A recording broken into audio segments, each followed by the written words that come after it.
Sir, समाज में इस विषय को जानते सब हैं, लेकिन बात करने से कतराते हैं। और हमारे समाज ने मेंस्ट्रुअल हेल्थ और मेंस्ट्रुअल हाइजीन के इस इशू को साइंस का इशू नहीं बल्कि साइलेंस का एक इशू बना दिया है, और ये एक नेचुरल बायोलॉजिकल प्रोसेस को एक सोशल टैबू में तब्दील कर दिया है। सर, ये इशू, ये विषय तो नेचुरल है, लेकिन इस पर बात ना करना अननेचुरल है। और इसी के साथ साथ सर मैं ये भी कहना चाहता हूं कि आज भारत देश में लगभग 35 करोड़ से ज्यादा महिलाएं मेंस्ट्रुअल साइकिल की इस प्रोसेस से गुजर रही हैं, जिसमें से 120 मिलियन यानी कि 12 crore adolescent girls face menstrual hygiene and challenges every single year, and as a result 23 million girls यानी कि 2.3 करोड़ गर्ल्स हर साल स्कूल से ड्रॉप आउट हो जाती हैं, स्कूल जाना बंद कर देती हैं, क्योंकि वहां इनएडिक्वेट मेंस्ट्रुअल हेल्थ फैसिलिटीज हैं। Sir, lack of sanitation and lack of access to menstrual products के चलते हमारी बेटियां ऑन एन एवरेज 60 दिन साल में स्कूल मिस करने को मजबूर होती हैं, और वर्किंग महिलाएं महीने में 2 से 5 दिन अपना ऑफिस मिस करने को मजबूर होती हैं। सर, हम एक ऐसे देश में रहते हैं जहां शराब और सिगरेट तो खुलेआम बेची जाते हैं, लेकिन सैनिटरी पैड को अखबार में लपेट के दिया जाता है जैसे कि आप कोई इलीगल प्रोडक्ट खरीद रहे हो या इलीगल प्रोडक्ट का एक्सेस पा रहे हो। पीरियड नेचुरल है, लेकिन स्टिग्मा उसके अराउंड जो है वो अननेचुरल है। साइंस नेचुरल है, लेकिन उसके अराउंड साइलेंस अननेचुरल है। मेंस्ट्रुएशन बायोलॉजी है, लेकिन इस प्रकार की सोच जो मिसोजिनी है वो एक आइडियोलॉजी है। सर, और मैं इससे संबंधित 5 विषय उठाना चाहता हूं जो इस बिल में शामिल किए जाएं। मेरा पहला मुद्दा है कि मेंस्ट्रुअल हेल्थ और हाइजीन एक विमेन्स इशू नहीं, एक पब्लिक हेल्थ का मैटर है।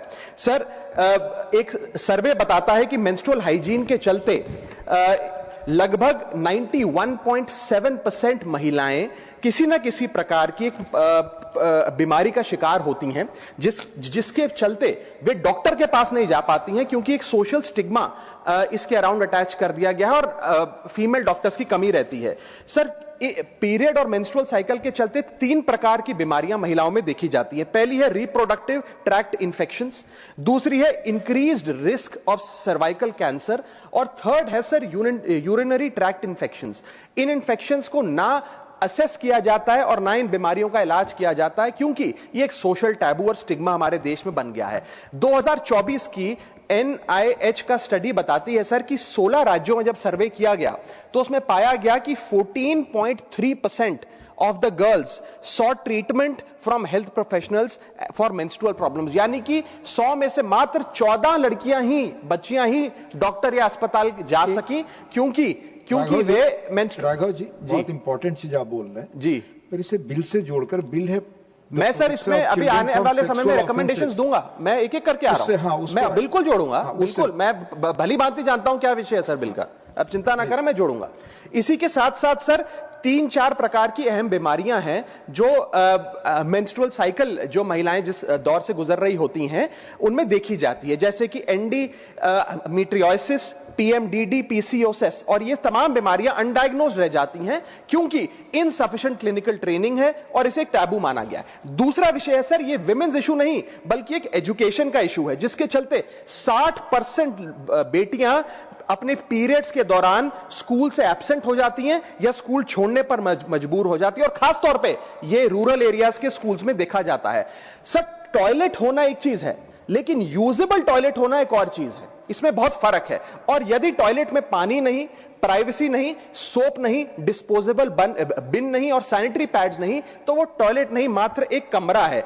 इसी के चलते मैं कहना चाहता हूं कि सैनिटरी इंफ्रास्ट्रक्चर फैसिलिटी का जो गैप है, ये एक इंफ्रा गैप नहीं है, ये डायरेक्टली हमारी बेटियों की एजुकेशन से लिंक्ड है।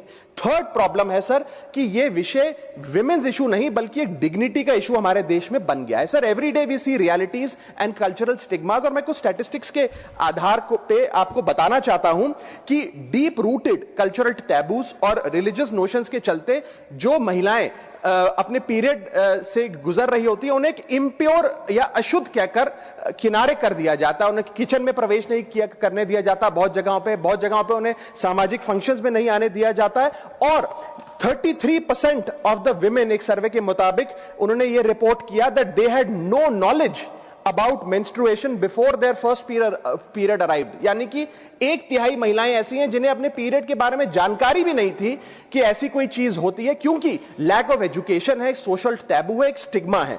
28% महिलाओं ने यह कहा एक सर्वे में कि वे आइसोलेटेड महसूस करती हैं मेंस्ट्रुएशन के दौरान, reflecting practices of temporary exclusion with in their households. Sir, इसके साथ साथ 32% महिलाओं ने कहा कि अपने पीरियड के दौरान वे एक्सक्यूजेस बनाकर उसे हाइड करने का प्रयास करती हैं क्योंकि वे स्ट्रॉन्ग सोशल प्रेशर महसूस करती हैं। और इसी के साथ साथ एक नेशनल सर्वे बताता है कि 61.4 girls acknowledge societal embarrassment surrounding menstruation, which effectively highlights the normalization of this stigma. Sir, ये एक बायोलॉजिकल रियलिटी है जिसे हम लोगों ने एक सोशल शेम में तब्दील कर दिया है और साइंस को साइलेंस का विषय बना दिया है। सर, आज मुझे लगता है कि स्थिति ऐसे बन गई है कि मेंस्ट्रुएशन बायोलॉजी से ज्यादा मोरालिटी का विषय बनता जा रहा है। मेरा चौथा पॉइंट है, ये विमेंस इशू नहीं, अफोर्डेबिलिटी का इश्यूज है। सर, सरकार ने एक अच्छा कदम ये उठाया कि सैनिटरी नैपकिन्स पर जीएसटी समाप्त कर दिया ताकि सैनिटरी नैपकिन्स को अफोर्डेबल बनाया जाए। लेकिन इसके साथ साथ कई इस प्रकार के मेंस्ट्रुअल प्रोडक्ट्स हैं जैसे कि टैम्पॉन्स, मेंस्ट्रुअल कप्स एटसेट्रा, जिन पर आज भी जीएसटी लगता है। और इसके साथ साथ सैनिटरी नैपकिन्स और इन प्रोडक्ट्स को बनाने में जो रॉ मटेरियल यूज होता है जैसे कि एब्जॉर्बेंट पॉलीमर्स, टिश्यूज, ग्लूज और नॉन वोवन फैब्रिक, इन सब पर आज भी जीएसटी लगता है, जो मुझे लगता है समाप्त होना चाहिए। Speak on the bill. मैं आ रहा हूं सर, आ रहा हूं। I come to the subject. Don't I will make recommendations. अलग सब्जेक्ट है। I will make recommendations. Sir, permit me to speak. I will make recommendations. I am coming to that. Speak on the bill. बिल्कुल आऊंगा। Period poverty एक वास्तविकता है sir, और उस period poverty से मेरा मतलब है कि क्योंकि मेंस्ट्रुअल हाइजीन से रिलेटेड जो प्रोडक्ट्स हैं वो बाजार में इतने महंगे मिलते हैं